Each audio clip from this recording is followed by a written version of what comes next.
pertama negeri Yaman tersirat dalam Al-Qur'anul Karim. Ketika Allah Subhanahu wa taala menurunkan surah An-Nasr. An-Nasr artinya pertolongan. Wallahu Subhanahu wa taala qala, A'udzu billahi minasyaitonir rajim. Bismillahirrahmanirrahim. Idza jaa nasrullahi wal fath wa ra'aitan nasa yadkhuluna fi dinillahi afwaja. Ketika ayat ini turun, Nabi sedang berada di Madinah. Kemudian Nabi berkata, Allahu Akbar, Maha Besar Allah, Ja'a Nasrullah, telah datang ayat pertolongan dari Allah, wa ja'a ahlul Yaman, dan telah datang penduduk Yaman. Turunnya ayat ini disandingkan dengan kedatangan penduduk Yaman. Berarti penduduk Yaman, bangsa Yaman, memiliki keutamaan. Saking utamanya, turunnya ayat ini disandingkan dengan kedatangan bangsa Yaman. Ini Ustaz berfoto di depan Ribat Tarim. Ribat Tarim adalah pondok pesantren tertua di Tarim, Hadramut, Yaman. Dulu saya punya kakek Mu'allim Awad Joban belajar di sini. Ini didirikan oleh Al-Habib Abdullah Asy-Syatiri. Umur pesantrennya kurang lebih 101 tahun. Nah, jadi udah tua pesantren di Tarim, Hadramut, Yaman. Alhamdulillah. Yang kedua, keutamaan negeri Yaman. Mereka lembut, faqih, dan bijak. Disebutkan dalam hadis riwayat Imam Ahmad, faqala an-nabiyyu sallallahu alaihi wasallam. Kalau Ustaz bilang faqala an-nabiyyu, semua jawab sallallahu alaihi wasallam. Ulangi lagi, faqala an-nabiyyu sallallahu alaihi wasallam. Atakum ahlul Yaman hum araqqu quluban. Al-imanu yamanin, wal fiqhu yamanin, wal hikmatu yamaniyah. Kata Nabi dalam hadis riwayat Imam Ahmad, wahai sahabatku, telah datang kepada engkau bangsa Yaman. Hum araqu quluban, mereka punya hati yang lembut, santun, ramah, baik. Al-iman Yaman, iman itu pada Yaman. Wal fiqhu Yaman, fikih itu pada Yaman. Wal hikmatu yamaniyah, dan hikmah itu pada Yaman. Yang dimaksud iman pada Yaman, Al-Imam An-Nawawi rahimahullah dalam syarahnya Sahih Muslim, beliau menyebutkan iman pada Yaman, maksudnya orang Yaman di zaman Nabi terkenal punya iman kuat dan kokoh. Nah, kemudian fikih itu pada Yaman, maksudnya orang Yaman di zaman Nabi mereka fuqaha, faqih, memahami agama dengan baik dan benar. Wal hikmah yamaniyah, dan hikmah itu pada Yaman, maksudnya orang Yaman terkenal punya sifat bijaksana. Ini Ustadz berfoto di depan mercusuar atau ikonnya kota Tarim, Hadramut, Yaman. Nah, ini ciri khas lah. Kalau kita ke Jakarta, di Jakarta ikonnya apa? Monas. Kalau kita ke Purwakarta, Purwakarta ikonnya apa? Patung. Nah, namun orang berangkat ke Hadramut, Yaman, ini mercusuarnya, ikonnya, Menara Muhdor, dibangun oleh seorang wali bernama Al-Imam Muhdor, tingginya 45 meter, dibangun tanpa tiang dan besi, ratusan tahun nggak roboh. Luar biasa nggak? Luar biasa nggak? Ya, Tugu pertigaan Pasar Rebo mungkin kurang lebih 12 meter deh. Ini 45 meter, luar biasa. Dibangun tanpa tiang, tanpa besi, dari tanah liat. Nah, ini merupakan salah satu yang dibangun oleh waliullah Al-Imam Muhdar. Yang ketiga, Nabi Shallallahu Alaihi Wasallam mendoakan keberkahan untuk penduduk Yaman. Dalam hadis riwayat Imam Bukhari dan Imam Ahmad, faqala an-nabiyyu sallallahu alaihi wasallam, Nabi berdoa, Allahumma barik lana fi Syamina, Allahumma barik lana fi Yamanina. Dua negeri yang Nabi doakan. Pertama negeri Syam, kedua negeri Yaman. Ya Allah, berkahilah negeri Syam dan berkahilah negeri Yaman. Negeri Syam saat itu adalah negeri Palestina. Tapi saat ini negeri Syam terbagi menjadi 4 negara. Pertama Palestina, kedua Yordania, ketiga Syria, keempat Libanon. Nah, kemudian Nabi berdoa, Allahumma barik lana fi Yamanina. Ya Allah, berkahilah negeri Yaman. Negeri Yaman itulah yang saya berangkat belajar di dalamnya. Ini saya berfoto di depan pintu gerbang kota Tarim. Pasti kita semua hafal lagunya Ya Tarim, Ya Tarim, betul nggak? Ya Tarim, Tarim itu maksudnya kota Tarim yang ada di Hadramut Yaman. Kota Tarim ini di dalamnya banyak makam para wali, para waliullah, para habaib, tempat-tempat pendidikan, makanya disebut Baldatul Aulia. Ayo semuanya, qasidah Ya Tarim, Wahid, Isnin, Salasa. Ya Tarim, Ya Tarim.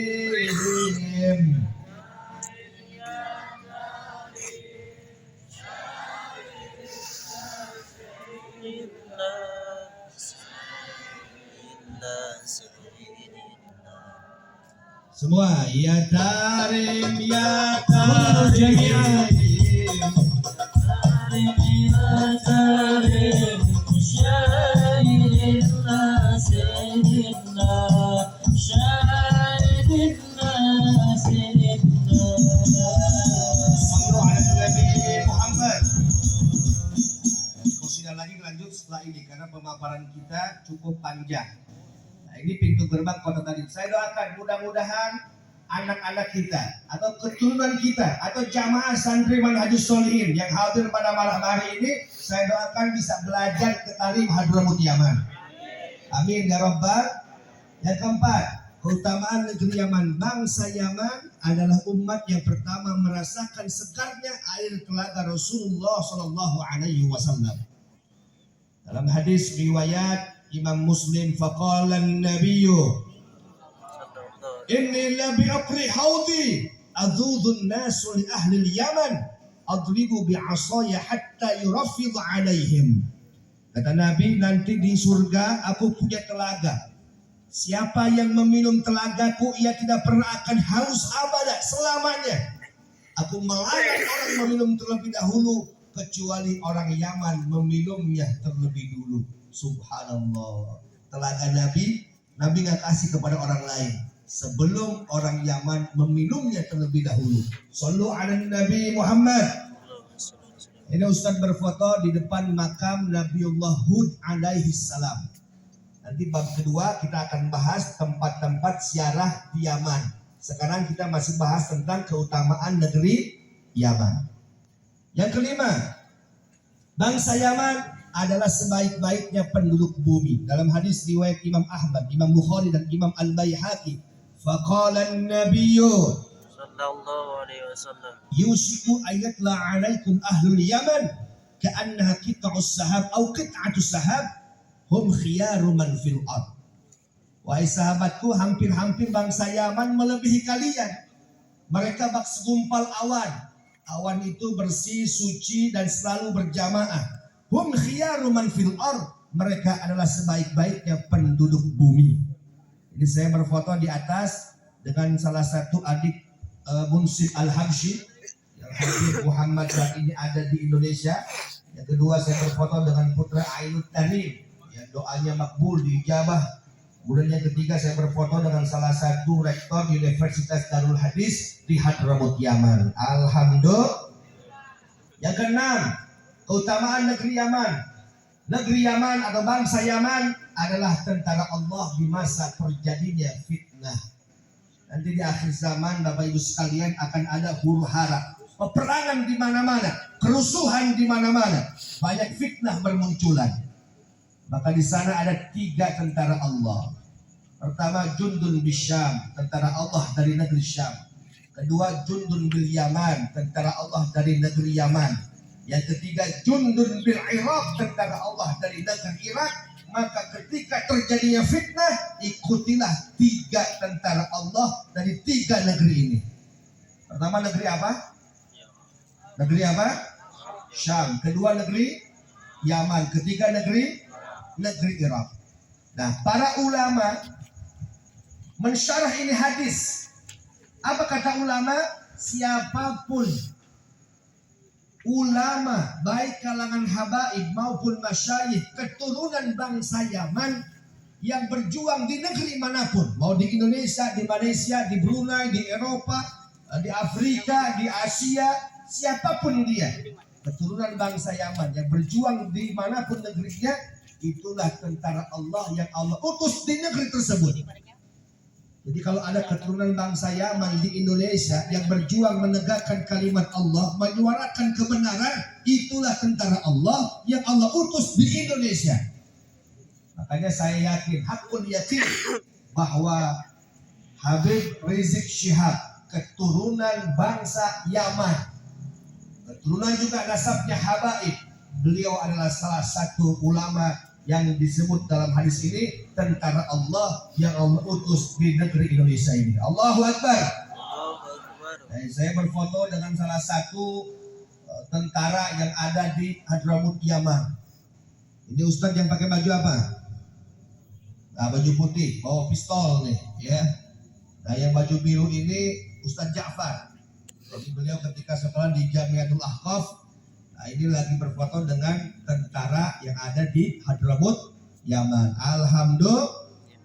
Yang ketujuh, keutamaan negeri Yaman. Bangsa Yaman adalah orang yang pertama kali meneladankan sasalaman. Dalam hadis disebutkan, hadis riwayat Abu Dawud dan Imam Ahmad, faqala an-nabiyyu sallallahu alaihi wasallam, qad ja'akum ahlul Yaman. Hei sahabatku, telah datang kepada engkau bangsa Yaman. Hum awwalu man ja'a bil musafahah. Mereka adalah orang yang pertama kali mengenalkan hal berjabat tangan. Jadi yang pertama kali mengenalkan salaman siapa? Orang apa? Orang Yaman.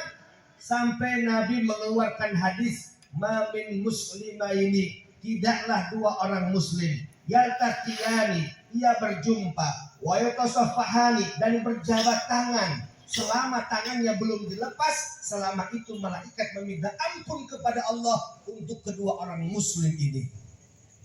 Jadi dengan berjabat tangan, dengan salaman bisa menggugurkan dosa, bisa menggugurkan dosa. Ayo sekarang semua jamaah salaman dengan teman di kanan kirinya. Ayo salaman semuanya.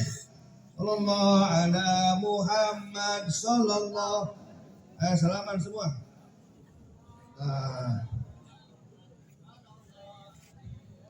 Campurannya salaman supaya berkah. Oh, di tukang terdekat itu belum tuh. Tukang salaman ente masing-masing. Udah belum? Tukang dagang salaman belum dagang. Ayo. Nah, ini saya berfoto dengan guru mulia Al-Habib Umar bin Hafid. Kita akan lihat di sana bagaimana karakter orang Yaman ketika salaman. Jadi mereka ini setelah salaman enggak langsung pulang, tapi nunggu temannya yang lain sampai semua satu masjid selesai salaman. Kemudian balik sebelum saya salaman dengan semua jamaah di masjid. Nah, ini contoh. Ini bisa berjam-jam, 2 jam nih baca wirdul latif bolak-balik habis subuh, habis anges. Ini guru mulia Al-Habib Umar bin Hafid. Beliau di depan mihrabnya, santri shaf pertama maju ke depan salaman, kemudian nunggu temannya yang lain, muter terus. Nah ini. Sallu ala Nabi Muhammad. Ini di Yaman. Jadi biasakan yang di sini, apalagi keturunan orang Yaman yang ada di Pasar Rebo, biasakan salaman di waktu sore menghapus dosa di waktu siang. Salaman di waktu subuh menghapus dosa di waktu malam. Maka dengan salaman insya Allah bisa menggugurkan dosa. Insya.